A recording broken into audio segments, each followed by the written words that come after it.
राम राम बहनों, मेरा सब बड़ी माता और बहनों के लिए प्रणाम। राधे राधे। बहनों, आज हमारी कथा का शीर्षक है गरुड़ जी के प्रश्नों के उत्तरों में से आज काकभूषुंड जी चौथे और पांचवें प्रश्न का उत्तर देंगे और हम एक राजा भर्तरी की कहानी सुनाएंगे। बोलिए श्री गणेश भगवान की जय। बोलिए श्री सतगुरुदेव भगवान की जय। बोलिए श्री हनुमान जी महाराज की जय। बोलिए श्री रामचरितमानस की जय। ओम। कथा शुरू होते हैं, आओ वीर हनुमान, राम लखन सिया जान की, सदा करो कल्याण, सदा करो कल्याण। सुंदर समय बिताने के लिए करना है कुछ काम, शुरू करो श्री अमृत वर्षा, लेकर गुरु का नाम, लेकर गुरु का नाम। सियावर राम जय जय राम, मेरे प्रभु राम जय जय राम। मंगल भवन अमंगल हारी, उमा सहित जेहि जपत पुरारी। दीन दयाल विरद सम भारी, हरौ नाथ मम संकट भारी। श्री राम जय राम जय जय राम, श्री राम जय राम जय जय राम, श्री राम जय राम जय जय राम, श्री राम जय राम जय जय राम, जय जय राम जय जय राम। हे हरि, हे हरि, हे गुरुदेव, रक्षा करो गुरुदेव, कृपा करो प्रभु, त्राहि माम त्राहि माम त्राहि माम। हे हरि, हरौ नाथ मम संकट भारी। क्या संकट है प्रभु? यही संकट है, इतनी उम्र हो गई अभी तक भगवान के भजन में मन नहीं लगा। ये थोड़ी देर कहानी सुना दी, ये कर लिया, इससे क्या होता है? कुछ नहीं। निरंतर भजन करना, नाम जप करना, श्वास श्वास से नाम जप, तभी मन शांत होगा। नहीं तो हर वक्त मन अशांत रहता है, विक्षिप्त रहता है, मन लगता ही नहीं है दुनिया में। आखिर करें तो करें क्या? कहाँ जाएं? क्या करें? जाएं तो जाएं कहाँ? कौन है जो जिससे दिल की कहें? हे हरि, हे हरि, हे प्रभु। ओम। अब काकभूषुंड जी कहते हैं गरुड़ जी से, पहले उन्होंने 3 प्रश्नों के जवाब दिए थे कल। कौन सा जन्म दुर्लभ है? मानुष जन्म दुर्लभ है। कौन सा सबसे बड़ा दुख है? निर्धनता सबसे बड़ा दुख है। और कौन सा सबसे बड़ा सुख है? संतों के दर्शन, संत मिलन सबसे बड़ा सुख है। अब वो पूछ रहे हैं कि संत असंत मरम तुम जानहु, तिनकर सहज स्वभाव बखानहु। संत असंत मरम तुम जानहु, तिनकर सहज स्वभाव बखानहु। हे हरि, हे हरि। गरुड़ जी कह रहे हैं, हे भुसुंडी जी, मैं आपसे प्रणाम करके कहता हूँ, मुझे यह भी बतलाइए कि संत और असंत में क्या भेद है, संत कैसे होते हैं और असंत कैसे होते हैं। दूर से देखने में से कुछ पता चलता नहीं है, तो उनमें भेद क्या है, हम उनको कैसे पहचानें कि ये संत है ये असंत है। तब काकभूषण जी कहते हैं कि मन वचन और शरीर से परोपकार करना ही संतों का सहज स्वभाव है। मन से, वचन से और कर्म से दूसरों का परोपकार करना, दूसरों का भला करना, उसके साथ अच्छा ही करना उनका सहज स्वभाव होता है संतों का। संत हर समय दूसरों की भलाई के लिए ही दुख सहते हैं। दूसरों का भला हो जाए, चाहे खुद को दुख हो जाए, खुद को कष्ट हो जाए, खुद को कोई परेशानी हो जाए, लेकिन दूसरों का भला हो जाए। और असंत दूसरों को दुख पहुंचाने के लिए खुद को भी दुख देते हैं, खुद भी कष्ट पाते हैं। और कृपालु जो संत होते हैं वह भोज वृक्ष की तरह दूसरों के हित के लिए भारी विपत्ति सहते हैं, अपनी खाल तक उधड़वा देते हैं। चाहे मेरी खाल उतर जाए लेकिन दूसरे को सुख मिल जाए, दूसरे का भला हो जाए, वह संत है। और जो दुष्ट लोग होते हैं, असंत लोग, वह दूसरों को बांधने के लिए अपनी खाल उतरवाते हैं। यानी चाहे मुझे बहुत कष्ट हो जाए लेकिन दूसरे को भी होना चाहिए। दूसरों के दुख से ही तो सुखी होती है दुनिया। दूसरा बहुत दुखी है, कोई अपने कष्ट के बारे में बता रहा हो, परेशान है, बहुत टेंशन में है, बहुत दुखी है, मुझे इतना नुकसान हो गया, मेरे ये हो गया, उससे दूसरे लोग मन अंदर से शांत हो जाते हैं, कहते हैं अरे ये तो दुखी है, कोई बात ना, सब हो जाएगा, सब ठीक है, भगवान पे छोड़ दे, भगवान से। ये दूसरों के कहने के लिए ही है, क्योंकि दूसरों के दुख से सुखी होते हैं दुष्ट लोग, असंत।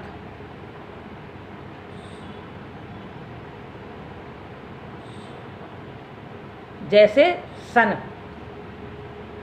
दूसरों को बांधने के लिए अपनी भी खाल उतरवाते हैं, अपने ऊपर से जो सन रस्सी बनती है उससे दूसरों को बांधने के लिए, और खुद भी अपने शरीर पर से वह सन उतरवा देता है, पूरा खाली हो जाता है, बिल्कुल बेकार। ये है असंत।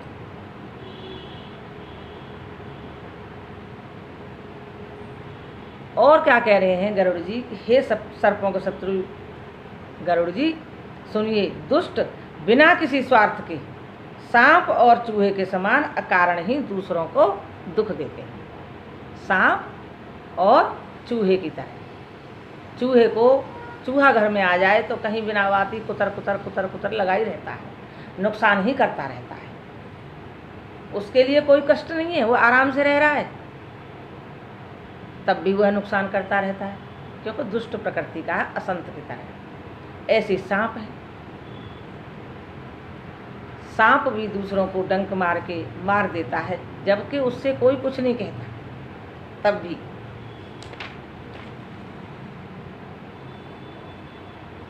दुष्ट लोग पराई संपत्ति को नाश करके भी स्वयं भी नष्ट हो जाते हैं। जैसे खेती का नाश करके ओले नष्ट हो जाते हैं, खेती का नाश भी हो गया और ओले खुद भी नष्ट हो गए। दुष्टों का अभ्युदय यानी उन्नति, उनका पैदा होना ही अधर्म है, ग्रह केतु के बराबर है। जो बुरे ग्रह होते हैं उसकी तरह है अधर्म का, दुष्टों का पैदा होना ही। दूसरों के दुख के लिए ही उनका जन्म होता है। और संतों का अभ्युदय दूसरों को सुख देने के लिए, जैसे संत कवौ वृक्ष कवौ न फल बखे, यानी वृक्षों को संतों की उपमा दी गई है, नदी को संतों की उपमा दी गई है कि वृक्ष कवौ न फल बखे, नदी न संचय नीर, परमार्थ के कारणे साधु न धरा शरीर। सियावर राम जय जय राम। मेरे प्रभु राम जय जय राम।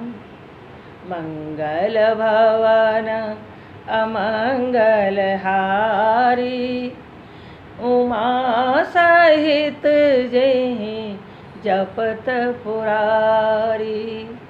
दीन दयाल विरद सम भारी, हरौ नाथ मम संकट भारी। श्री राम जय राम जय जय राम। श्री राम जय राम जय जय राम जय जय राम। हे हरि। अब काकभूषुंड जी ने गरुड़ जी के इन प्रश्नों का उत्तर दिया। अब बहनों, अब मैं एक कहानी सुनाती हूँ, आप सुनाऊँ। बहुत सुंदर कहानी है राजा भर्तरी की। आपने सुनी होगी, बहुत लोग जानते हैं, मेरा मन कर रहा है इसलिए सुना रही हूँ। माता बहनों, राजा भर्तरी की कई, उनके 3 जन्म हुए थे। एक तो सबसे पीछे जड़ भरत हुए थे, जो बावले की तरह रहते थे। उससे पहले ब्राह्मण के वेश में हुए थे। उससे पहले राजा भर्तरी थे। क्या हुआ कि राजा भर्तरी अपनी पत्नी रानी पिंगला को बहुत प्रेम करते थे, बहुत प्रेम करते थे। लेकिन राजा तो राजा ही है, भगवान का एक नाम होता है राजा का, मतलब भगवान के नामों में से राजा का एक नाम भगवान की उपमा में दिया जाता है। तो राजा के कोई पिछले जन्म के अच्छे कर्म हैं, अच्छे प्रारब्ध हैं, तभी तो वो राजा बना है। अब वो राजा बना है तो अगला जन्म सुधारने के लिए भी भगवान उनके जीवन में संतों को भेजते हैं। जब अच्छे दिन आते हैं तो कष्ट देते हैं भगवान, बहुत कष्ट देते हैं। भगवान को अपनी शरण में बुलाना है कोई व्यक्ति विशेष, तो उसे बहुत कष्ट देते हैं। इतने कष्ट पाकर भी वह कुत्ते की तरह अगर घर में पड़ा रहता है तो उससे ज़्यादा नीच कोई नहीं है। ऐसे खींच खींच कर चमाटे मरवाते हैं, तब भी वह भगवान के शरण में नहीं जाता, तो उससे ज़्यादा बेशरम कोई है ही नहीं। लेकिन कहाँ जाए? हे हरि, हे हरि। तो राजा भर्तरी अपने गुरु जी के पास जाया करते थे सत्संग सुनने के लिए। बहुत दिन हो गए। एक दिन राजा से उनके गुरु जी ने कहा कि भाई भर्तरी, तुम जो है अब राजपाट अपने भाई को दो या पुत्र को दो या उसे छोड़ो। अब आपकी उम्र हो गई है, आप जंगल में आश्रम में आ जाइए भजन करने के लिए। तो राजा को घर छोड़ने में बड़ा दुख लगता था। राजा कहते थे कि महाराज, मेरी पत्नी का क्या होगा? मैं अपनी रानी पत्नी पिंगला को बहुत प्रेम करता हूँ। वह मेरे बगैर कैसे रहेगी, या फिर मैं उसके बगैर कैसे रहूँगा? तो गुरुजी ने उनको एक अमर फल दिया। अमर फल कोई अपने योग बल से बना दिया होगा, जैसे श्रीमद् भागवत कथा में आत्मदेव को एक अमर फल दिया था, एक फल दिया था जिससे उनके पुत्र हुआ। ऐसे ही राजा भर्तरी को उनके गुरुजी ने एक अमर फल दिया।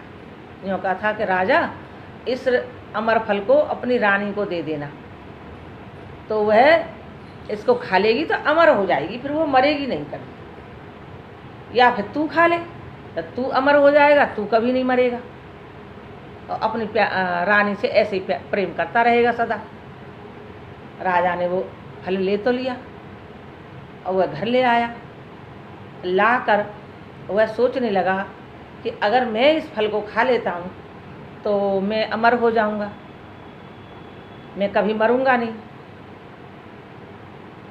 लेकिन मैं अमर हो गया तो मेरी रानी मरेगी ज़रूर, क्योंकि जो मनुष्य पैदा होता है वो मरता ज़रूर है। जिस दिन पैदा होता है उसी दिन उसकी मृत्यु की तारीख लिख दी जाती है कि इतने दिनों में यह मरेगा। तो मेरी रानी मर जाएगी तो मैं उसके बिना फिर कैसे रहूँगा? ऐसा सोचकर उसने सोचा, मैं अपनी रानी को ये फल दे देता हूँ, मेरी रानी अमर हो जाएगी और वो नहीं मरेगी तो कोई बात नहीं, उसके तो पुत्र हैं, बच्चे हैं, उसमें रह लेगी, राज करेगी। मैं मर जाऊंगी तो कोई बात नहीं, मर जाऊंगा तो कोई बात नहीं। तो राजा ने सोच विचार कर रात को अपनी रानी, अपनी पत्नी पिंगला को वह अमर फल दे दिया। कहा कि रानी जी, यह अमर फल है, हमारे गुरुजी ने दिया है।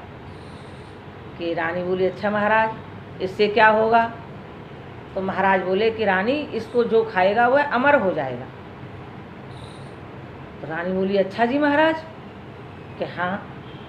तो रानी बोली तो फिर महाराज आप ही खा लीजिए, आप अमर हो जाएंगे तो अच्छी बात है, आप बहुत अच्छे राजा हैं, आपको प्रजा बहुत प्रेम करती है।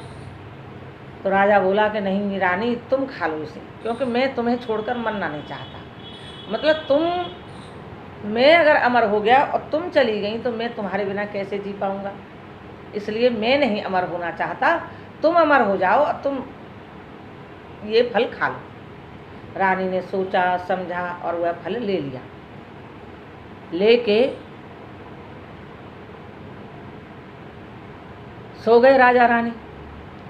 रानी के यहाँ एक घुड़सवार जो घोड़ों की देखभाल करता था, उस घुड़सवार से रानी प्रेम करती थी। देखो राजा को कुछ पता ही नहीं है, रानी उस घुड़सवार से प्रेम करती थी।